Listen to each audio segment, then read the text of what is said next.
একটি অত্যন্ত গুরুত্বপূর্ণ বিষয় নিয়ে আলোচনা করতে চলেছি।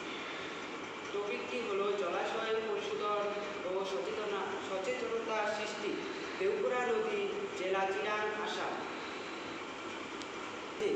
জলই জীবন, কিন্তু আজকের দিনে সেই মানব অভ্যেসের কারণে ক্রমশ দূষিত হয়ে পড়েছে জলাশয়গুলি।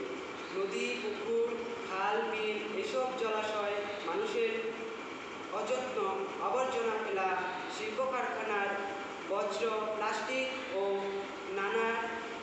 নানান পদার্থের কারণে মারাত্মকভাবে দূষিত হচ্ছে।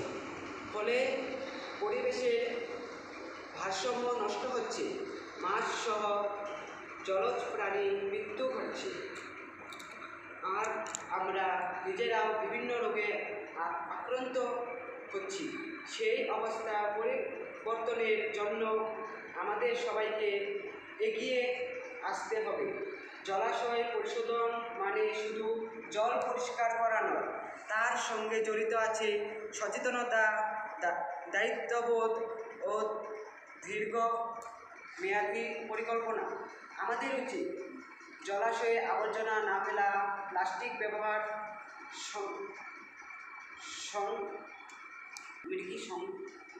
প্লাস্টিক ব্যবহারে সংযম আনা, স্থানীয় প্রশাসন ও স্বেচ্ছাসেবী সংস্থার উদ্যোগে পরিষ্কার অভিযানে অংশগ্রহণ করা এবং স্কুল কলেজ পর্যায়ে সচেতনতা কার্যসূচি চালানো।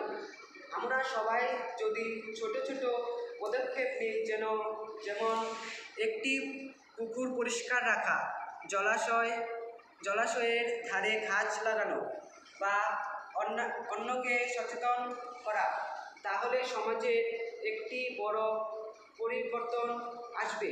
সচেতনতার মাধ্যমেই সম্ভব প্রকৃত পরিবর্তন। মানে রাখতে হবে জল বাঁচাও, জীবন বাঁচাও। আমাদের ভবিষ্যৎ প্রজন্মের জন্য একটি নির্মল, সুন্দর ও টেকসই পৃথিবী গড়ে তোলাই হোক আমাদের অঙ্গীকার।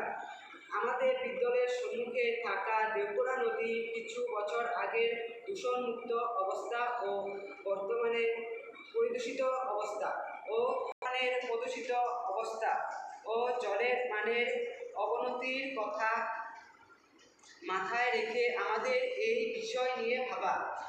আমরা আমাদের টিম মেম্বার ও গাইড শিক্ষিকার সাহায্যে এই অবস্থার অবনতি রোধ করতে চেষ্টা করতে ইচ্ছুক ও পরবর্তী সময়ে যেন এইরূপ অবস্থা না হয় তা নিয়ে সচেতনতা সৃষ্টি করতে ইচ্ছুক। এর সাহায্যে একে পরিষ্কার করে জল জীবের বসবাস উপযোগী ও একটি মনোরম প্রাকৃতিক সৌন্দর্যে রক্ষণের ব্যবস্থা করতে চাই। ধন্যবাদ।